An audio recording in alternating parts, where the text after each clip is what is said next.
Hey there, my name's Mark McCartney, and welcome to the What is a Good Life podcast. Over the last 3 years, I've interviewed over 200 people around this question, not to prescribe you with the universal answer, but to help you to find and define your own answer to this question. I'm hoping the guests' musings, curiosities, experiences, and reflections will prompt your own inquiry into what this question means for you. While I'm also trying to share with you what I perceive to be more genuine expressions of the human experience and indeed more meaningful conversations. Which brings us to this week and the 79th episode of the What is a Good Life podcast, and I'm delighted to introduce Jen Cohen as our guest. Jen is a co-founder and director of Seven Stones Leadership, a leadership journeys company, and the director of coaching education for Mobius Executive Leadership, a global boutique consulting firm serving Fortune 500 companies. She is also the author with Gina LaRoche of The 7 Laws of Enough, and the author of the chapter From Surviving to Thriving in the book Being Human at Work, edited by Richard Strozzi Heckler.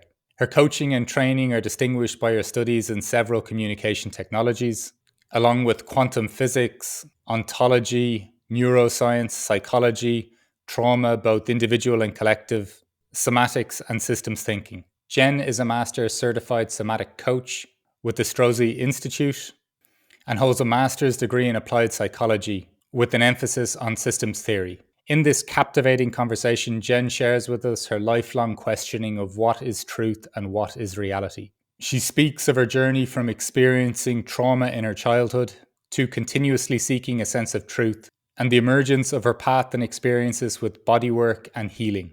We explore the process of transmutation and extracting wisdom from our experiences, the sense of something bigger at play that is moving us, the process of how purpose synchronistically arises, and living a life ultimately that brings her closer and closer into contact with reality. Whatever you may be going through in life, this conversation will provide you with considerable inspiration as to what can become of our lives if we do not look away from reality but walk towards it.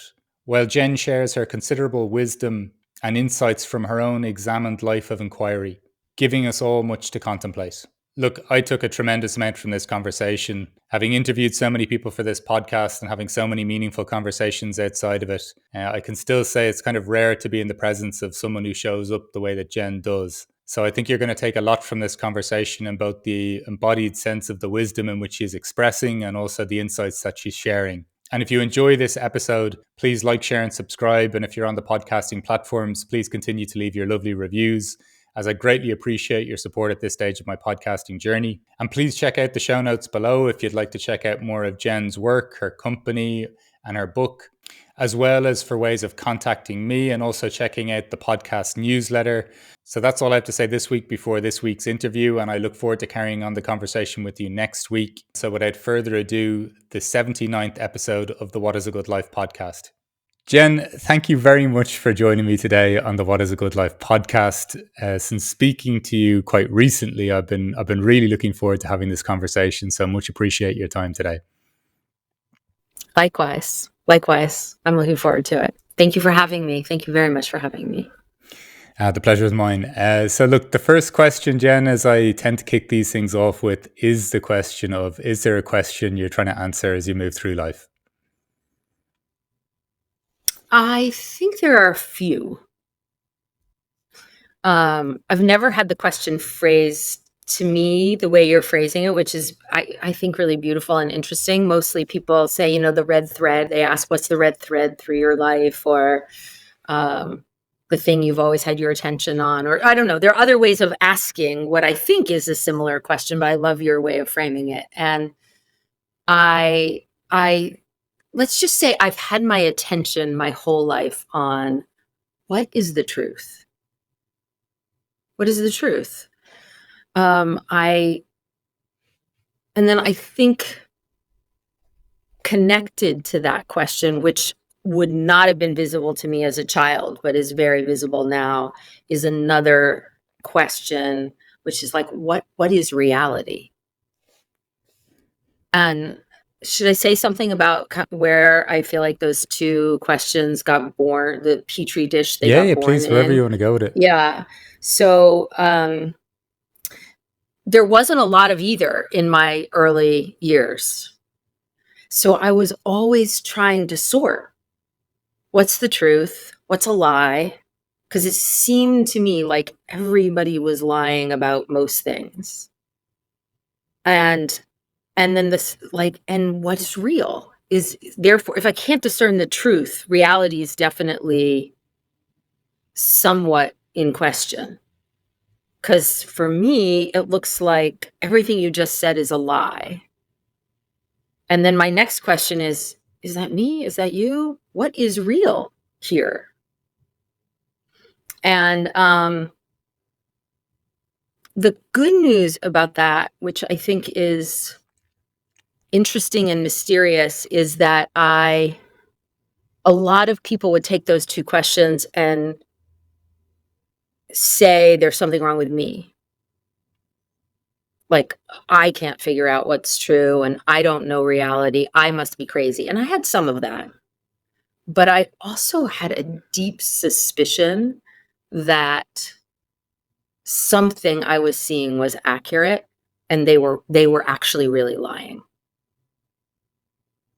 And that was really helpful at making it through childhood. That was super useful as a tether to life beyond that petri dish for me. So that's what I'd say about those two questions to start. Well, for starters, these are absolutely glorious questions, and just these were huge questions to be contemplating at an early stage, though, no? Yeah, they were big questions. I don't know why the gods made me to ask those big questions, but it does seem to be my shtick on the planet to ask those big questions. And I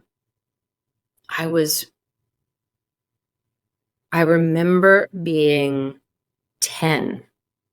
I think that's like the earliest I can actually remember having a relationship to both those questions. What do you think gave you a sense or a steer almost on what reality was then in kind of such a scenario? God, way to ask the trivial questions, Mark. Uh, I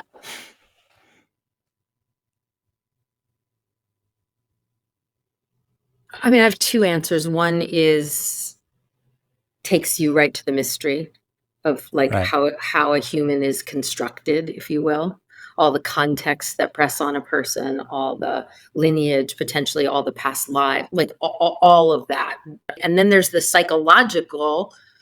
I made choices that, and choices being, I'm 4. What is a choice at 4? Yeah, But yeah. they're right. They're choices, and they're not choices in some way. But somehow the defense structures that I chose gave me a sense of agency. I moved to anger. I moved to rage. I moved to, I think it's them and not me. Why? How? I don't know. I actually feel really blessed that in some ways, I mean, anger has been my worthy opponent my whole life, really. But it also kept me alive and kept me reaching for something beyond what I was experiencing. So I'm really grateful to it. And I don't know what to say beyond that. I really don't know. I love the sense of anger almost being an opponent or a worthy opponent, or just but even I guess the sense of just relationship with it, even with that kind of description of it. Yeah, I mean, it seems like we're living in a very transactional space as humans on the planet right now, but I tend to have a pretty relational view of life and even internally. So whether I'm in a healthy relationship, an abiding relationship, a companionship, a frenemy, I like to, it is a relationship. Even when we think we're not in relationship, that's a relationship. even when we've exiled, which we're famous for doing on this planet, even when we've exiled parts of ourselves, communities, ethnic groups, trash, when we've put, we've put it all someplace else that we think we're out of relationship to, we're not actually out of relationship to it. That's the relationship.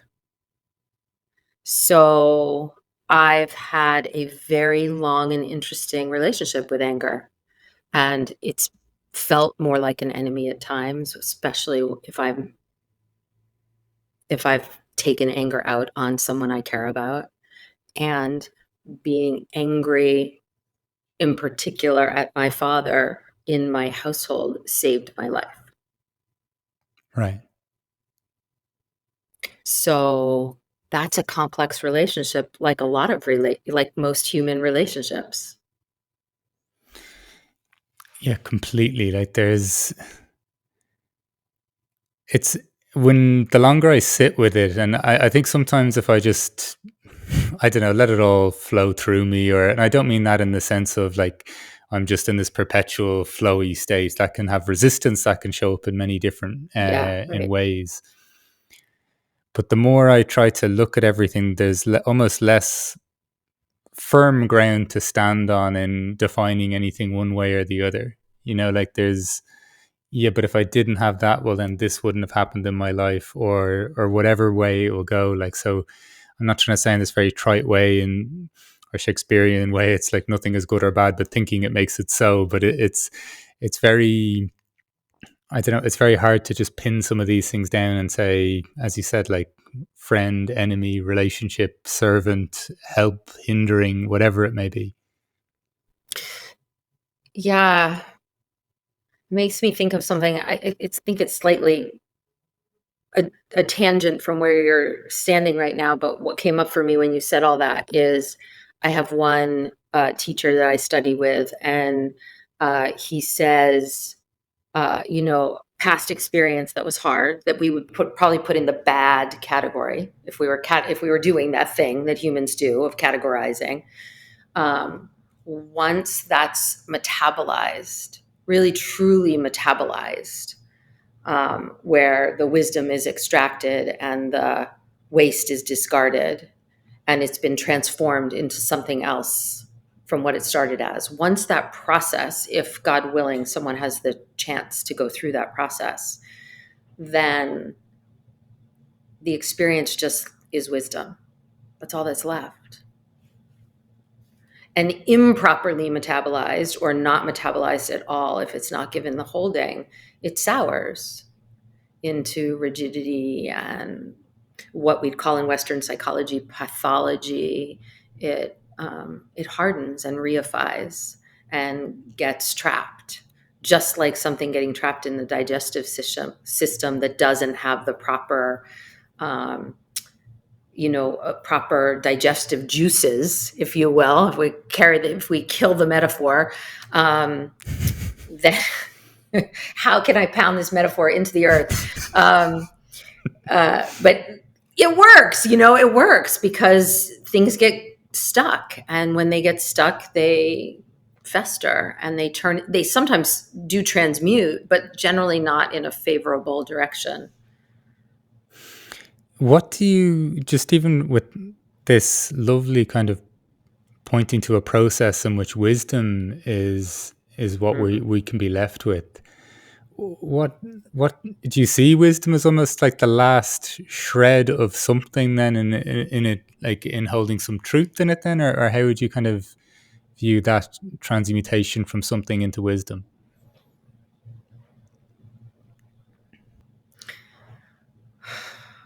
I guess wisdom, if I were to define it on my feet here, I'm not sure I've ever been asked to define wisdom before. I know there are definitions. You and I could just both Google it right now or ask ChatGPT 4.0. But in my experience, wisdom is what's left when something is fully processed, understood, held, and accompanied and related to go back to what we were saying before. So whatever the it is, if the it gets witnessing, if the it gets relationship, if the it gets interest, if the it gets mirroring, if the it gets some insight and cognitive understanding, but that's, we over index there as a society, as you well know. So that's the least of it, if you ask me.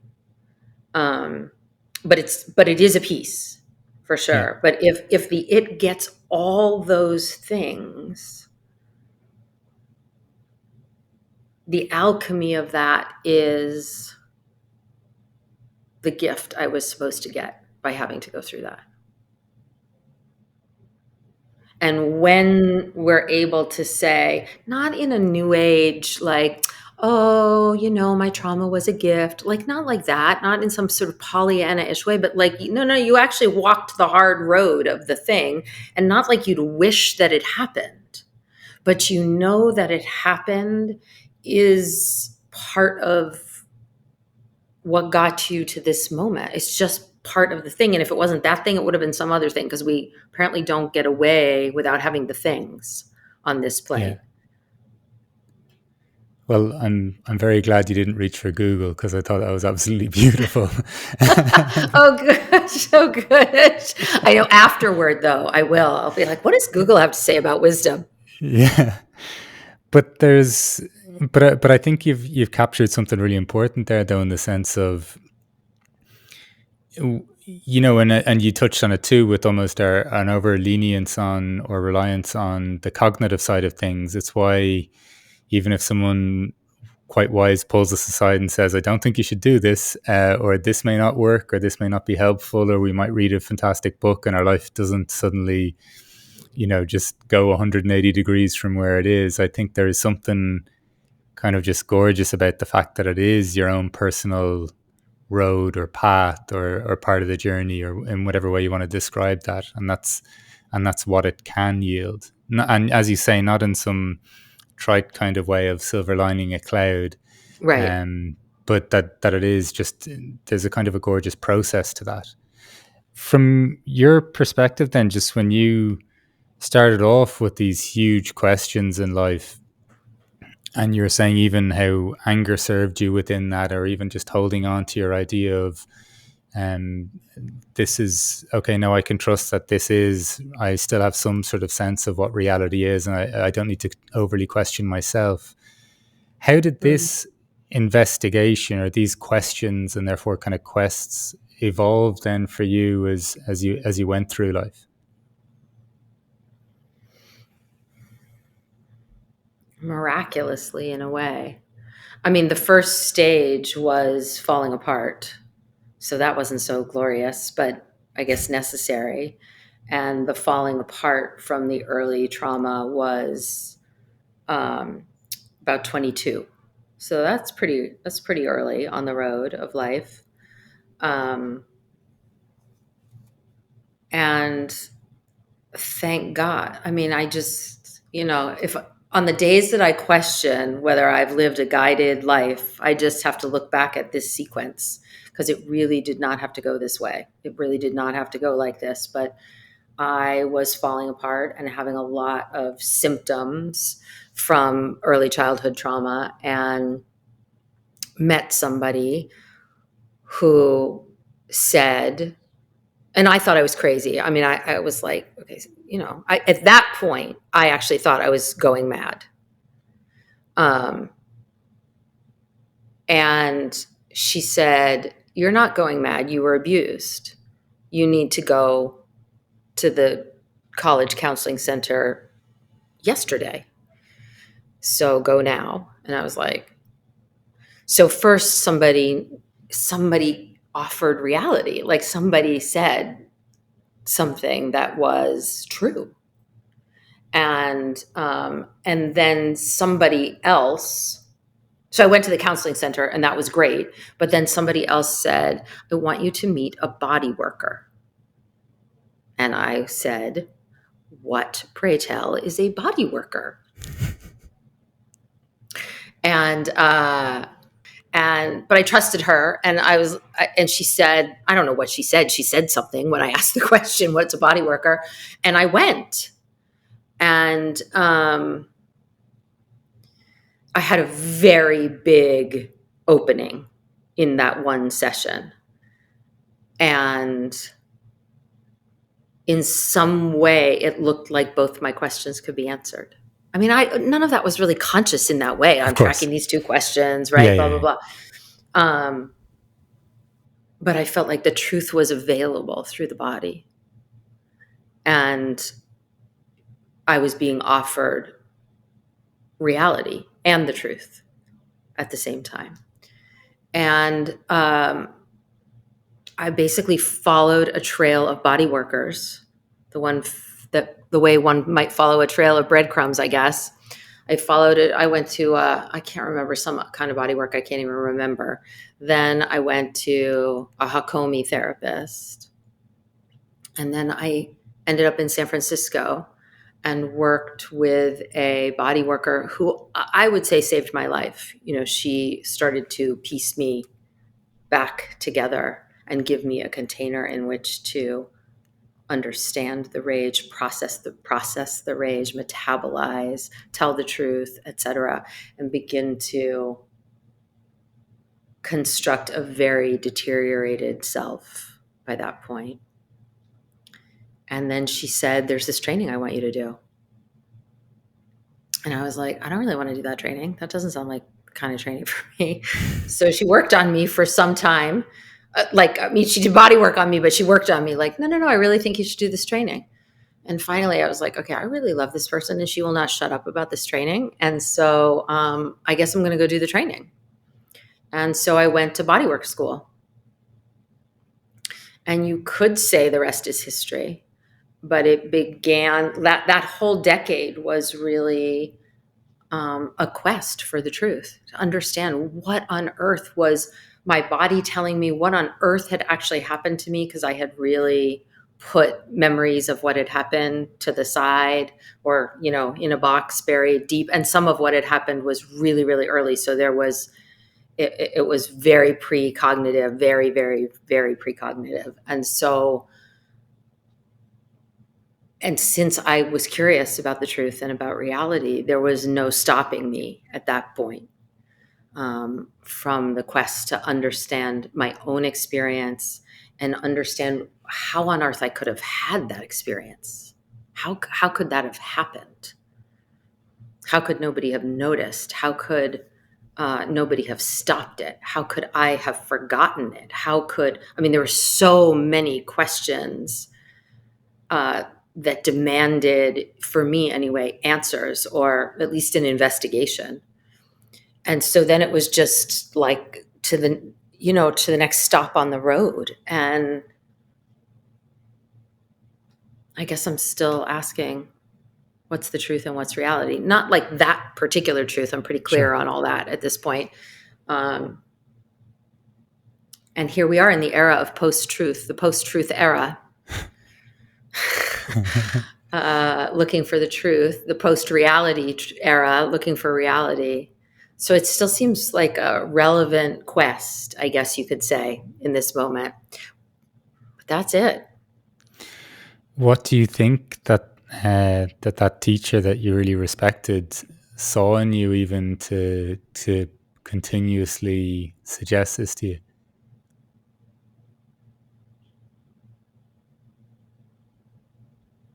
I don't know. It's a great question. I never asked her that question, or a question like, get off my case, Adrienne. Why do you want me to do this? Like, what are, I was what, 24, 23, 20, 22, 23-ish, somewhere in there.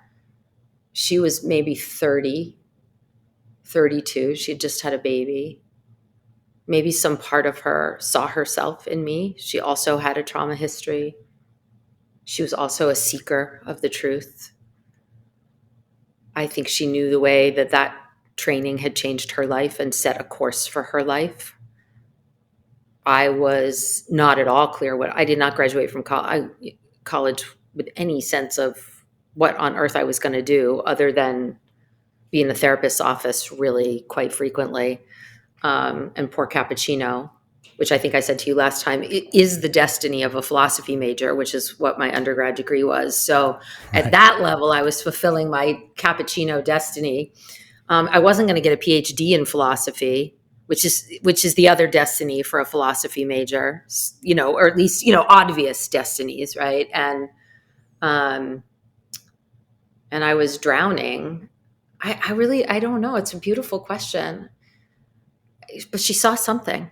She saw something, and for sure, I was responding to the work itself, to that path of restoration. Spoke deeply to me, and she could see that. And maybe it was just an instinct in her that I could get that I could accelerate knowing the answers to those questions if I went that path. What was it about? Like, can you give me a sense of even just the, almost like it sounds like the felt sense of truth that you were encountering through body work that felt that felt so either Mm. compelling to you, or that that just you could acknowledge or sense the truth so clearly from the experience? Yet another trivial question from Mark. You're good at these really lightweight questions, I see. Um,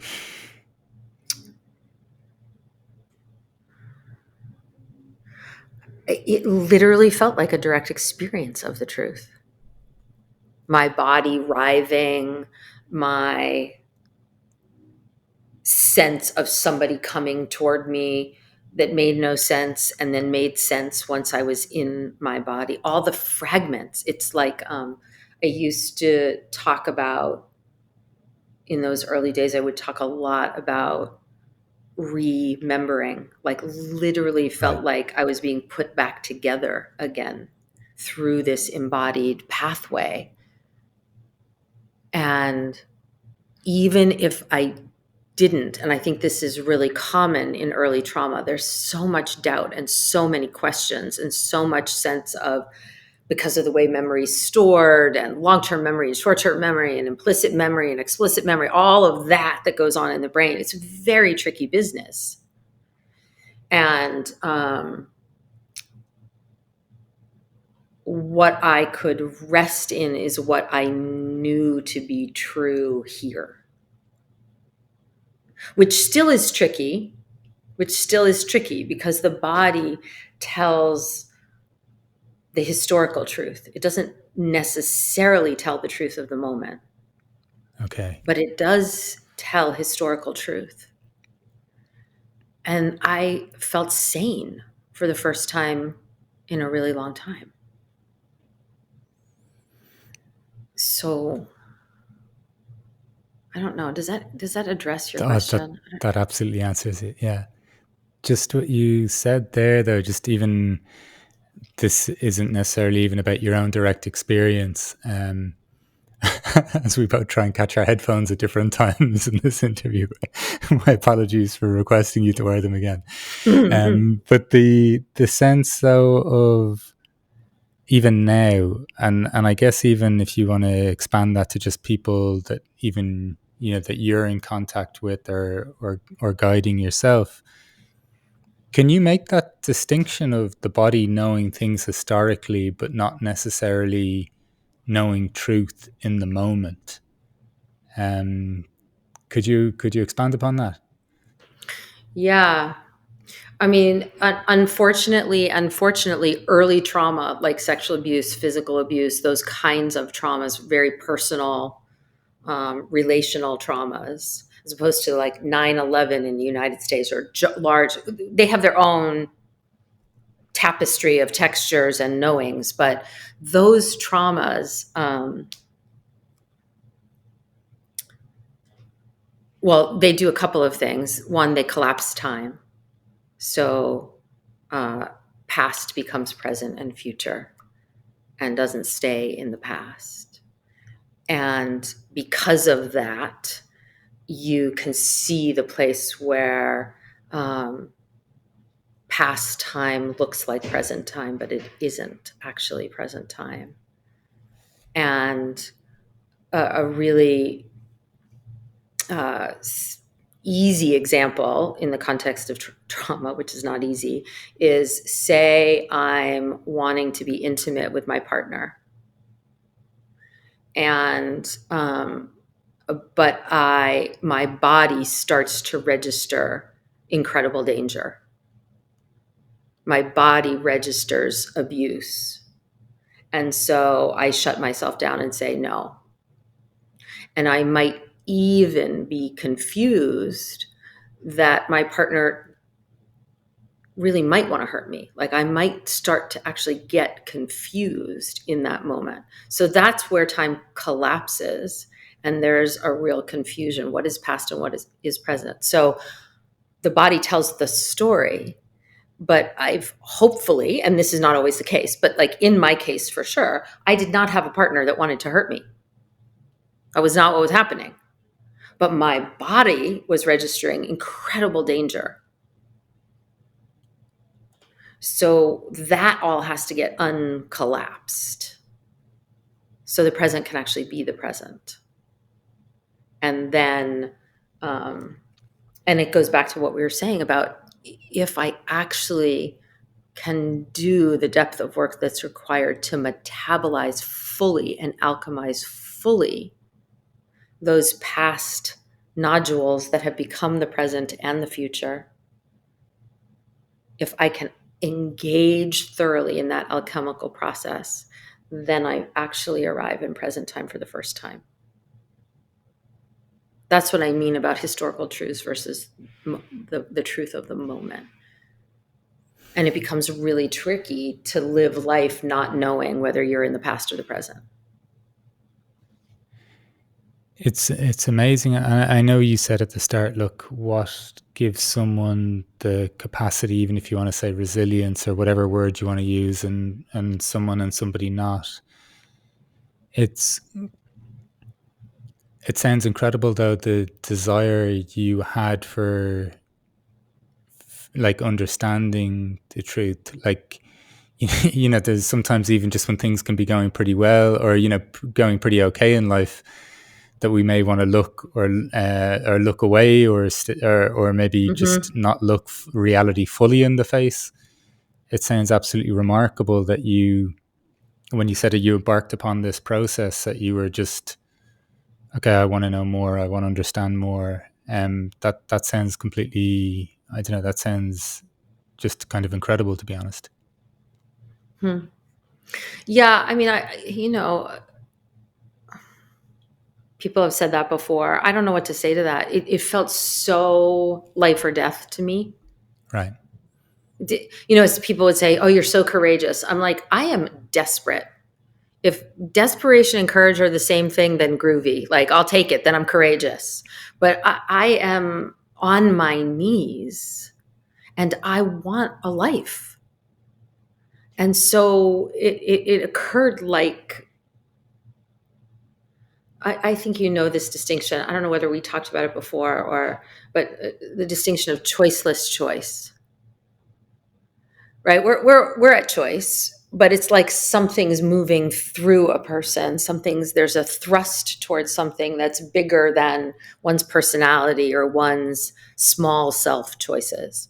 And that's really what this felt like. Like, it did not feel like little Jen going like, ooh, let me think about whether I want to heal or not. Let me think about whether I want to seek the truth or not. Let me go toward this as if my life depends on it.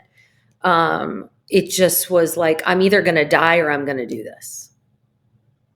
That was the interiority of it. And it does look, I get that it looks a certain way from the outside because people turn away so often. And for whatever reason, I was not made to turn away from just about anything.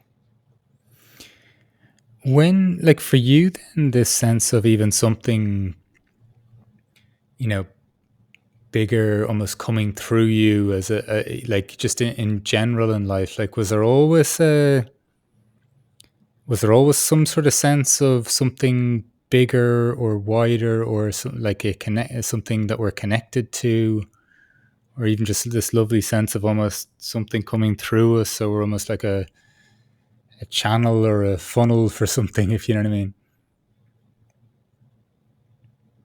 I mean, not till young adulthood. I'm certainly not in childhood. I know some people actually have that sense in childhood. They have a deep relationship with God or source or whatever they name it.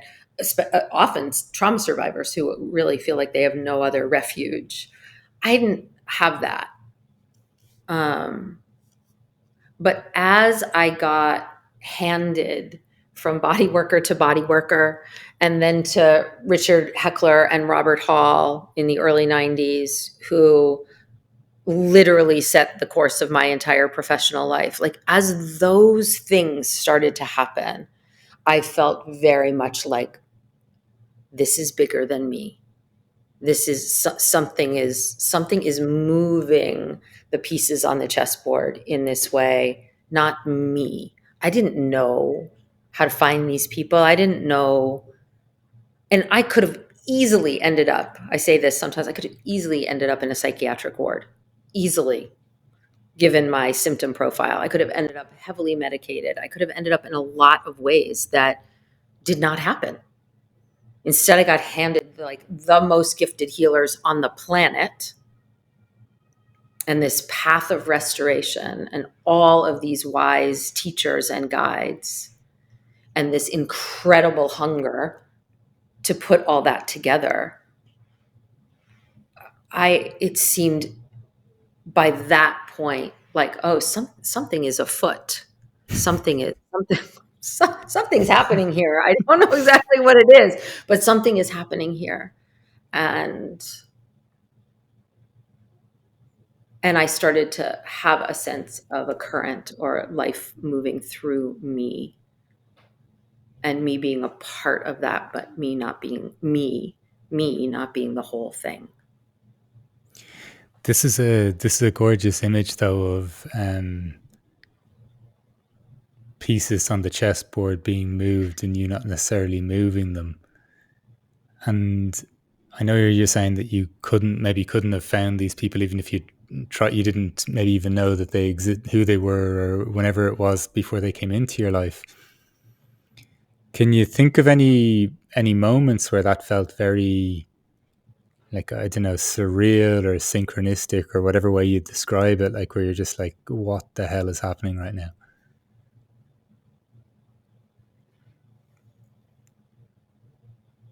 I think more in retrospect than while it's happening. Right. Um, but when I look back at those first teachers and then the next teachers and then moving back to the East, like all the things, when I think about the things, and I think there's some famous Steve Jobs graduation speech where he talks about being able to only see the purpose in retrospect, blah, blah, blah. Well, I would drink that Kool-Aid, I think, for my own life. Like, now looking back, it's like, wow, I never could have made that happen. It's all synchronous. It's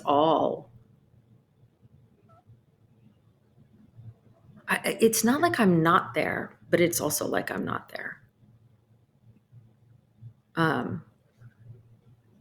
The number of gifts I've received in healing, and therefore in being able to share that healing, are just too many to be a coincidence. From my point of view, I don't know. For some people, they're all a coincidence, I guess, but they don't feel that way in me. It feels like, talk about more triteness or cliche. There is some sense that this life is purposeful. And then I'm being invited to step on certain stones or set on pieces on the chessboard or whatever. And I suppose I could decline the invitation. But I don't generally. And then there's this huge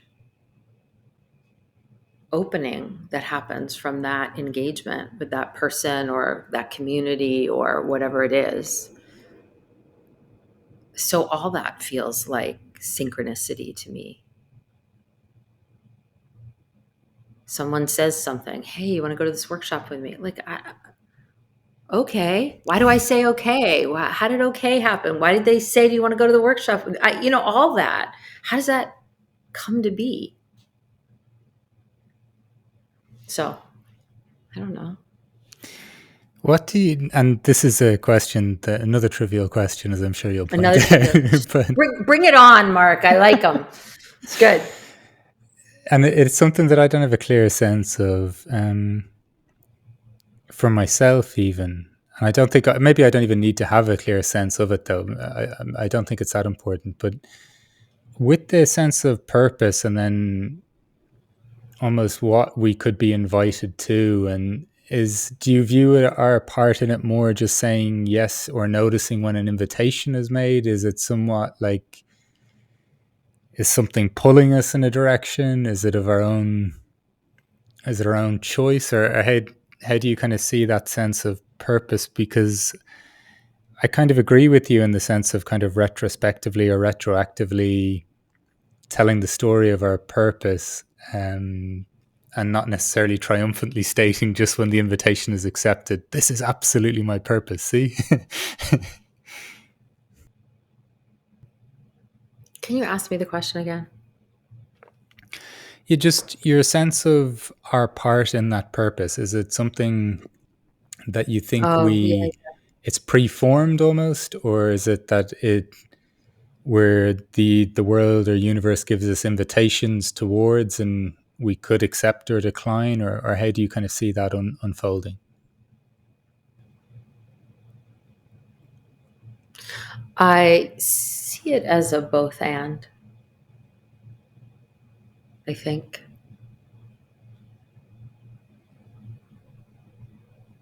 And I think there are people who don't have a sense that they are following a thread. I think there are probably a lot of people who don't have that sense that they're following a thread. It doesn't mean they are or they aren't. I don't know. But I think there are many, many rivers that come and meet through the consciousness and then the body. But I do think there's a river of destiny and a river of choice that are, kind of interacting with one another. And I think it is above my pay grade to understand exactly how that interaction happens. But I think it is happening like that. I think there are forces and things that come through that are reverberating from millennia, like they're reverberating through time, space. And then we're here and we're doing the best we can to choose. And sometimes what we're choosing is to not choose. And sometimes our relationship to choice is so truncated by our early experiences of no choice that those interactions between those forces are much more limited, or they have a harder time speaking to each other because there's so much interference. And I think one of the gifts of starting my healing process so early in life and through the body and with such skillful teachers is that I cleared more and more interference more quickly so that interaction could really flow between sort of what I was meant for, what I was made for, and the choices we all have. Which coast was I going to live on, and which person was I going to study with, and how was I going to make my living, and all that. I think that's a beautiful way of putting it. The kind of, doesn't sound correct to say it, but interweaving of rivers almost in terms of what you're pointing to there. When you said earlier the kind of gifts that you've received through your own healing path, and then being able to share them with other people. Like for you, what was that development like in when you were talking earlier just a second ago of mitigating some of the interference in between those two rivers as such? What was the experience like then when you were like, oh wow, I can really be of service, or I can be something that this comes through for other people? What was the kind of initial impact or realization of that like for you?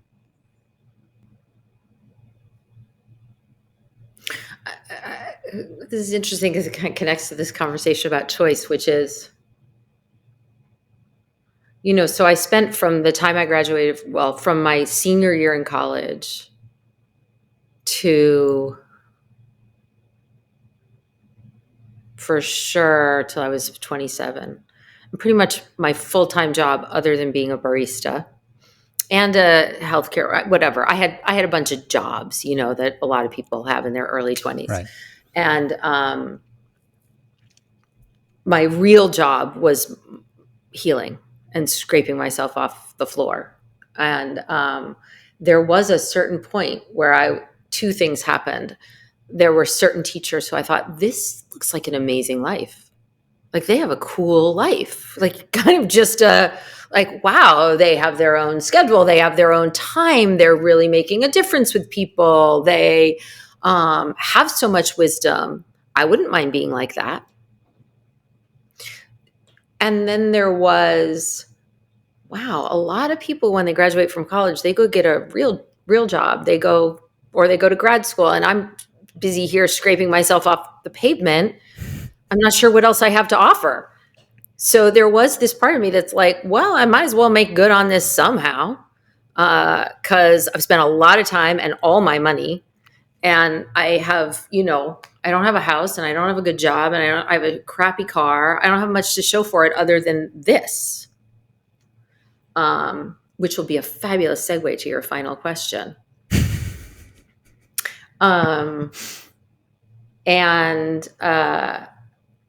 So it was like that. It was like there was this sort of healthy dose of pragmatism. Like, okay, I've actually gained a lot of skills here. I have a lot of skills and things I could contribute.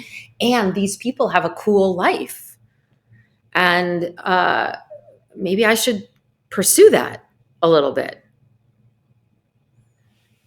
So, and then there was that deeper current where I'm like, okay, all of this must be for something. And then I happened to be pretty good at it, which I think was all part of the plan, whatever the plan, like it was all part of the mystery of all that stone soup of me. But, when you see, and when you say pretty good at it, like, there's obviously, the string of either people or institutions or groups, or founding your own company, co-authoring a book, like just how you show up in general, especially even I can just speak to the conversations that I've had with you. Like, was there a sense of like, just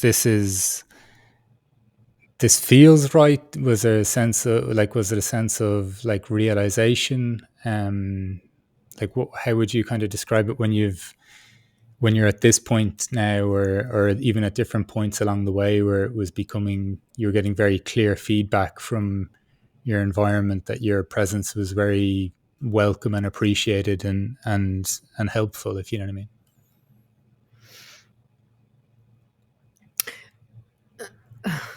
Okay, so a story comes to mind, which is, in those early years, and I tell this to aspiring coaches and therapists and a lot, which is, for about the first 5 years, I'd sit in a session and I would just think to myself, one of two things. I think, you should really get some help with that, to the person. Like, and why on earth are you talking to me?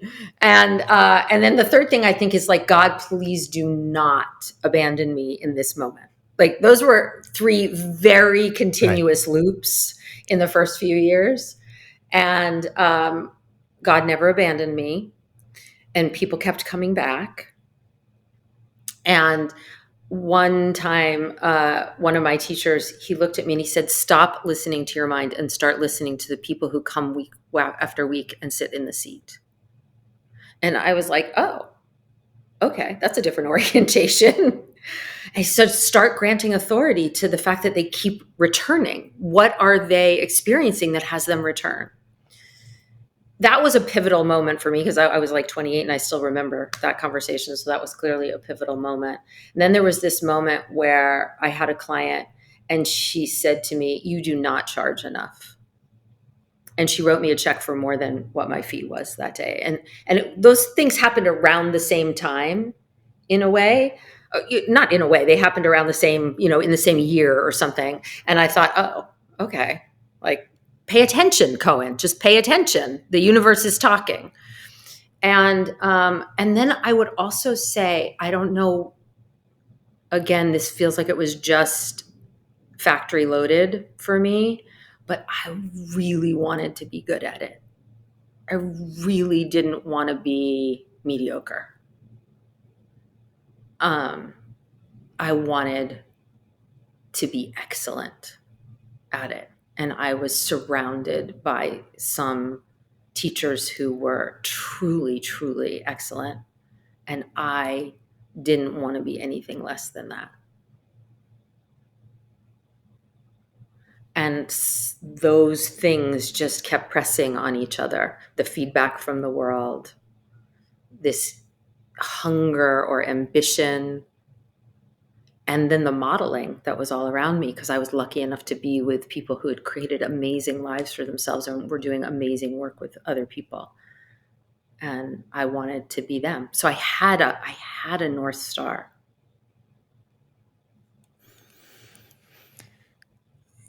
Just over the course of this conversation, even from the opening question to saying that you were asking yourself, like, what is truth? What is reality? To this, to exploring those questions, even in the white heat of significant trauma, to, even within that, to just have this insatiable kind of almost desire to come into contact with that question, to have an awareness and a development of that there's something bigger, perhaps there's connection with something bigger, there can be something moving through me, there can be this clear sense of a purpose, whether retrospectively, but even just having whether the choice or the no choice to just follow this path as kind of wholeheartedly and with as much kind of conviction as you did, for the teachers to appear at the right times, for the life to just kind of materialize, or the ideas of it just being modeled in front of you, to then stepping out into the world and sharing your own gifts that you were cultivating through all of this process as well. And then for the world to respond and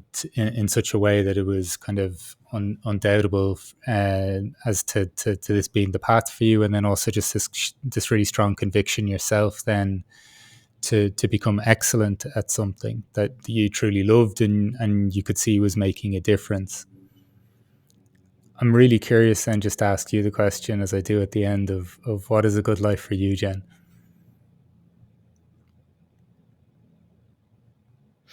It's so funny. My daughter, who recently turned 19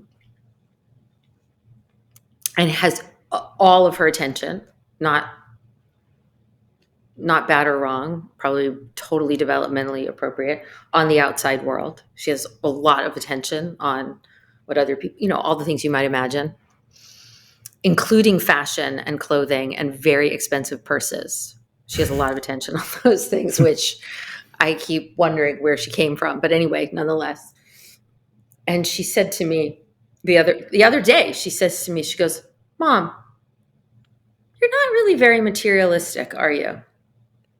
I was like, "What makes you say that?" She's like, "Well, on Instagram, there's this woman and she's a mom and she's talking about to her daughter about all the purses she wants to buy." I don't know what she was listening to, but it dawned on her that I don't orient that way to the $2,000 Yves Saint Laurent purse that my daughter would like to purchase for herself someday, because her mother would never, even if she had $2,000 to spend on a purchase for her.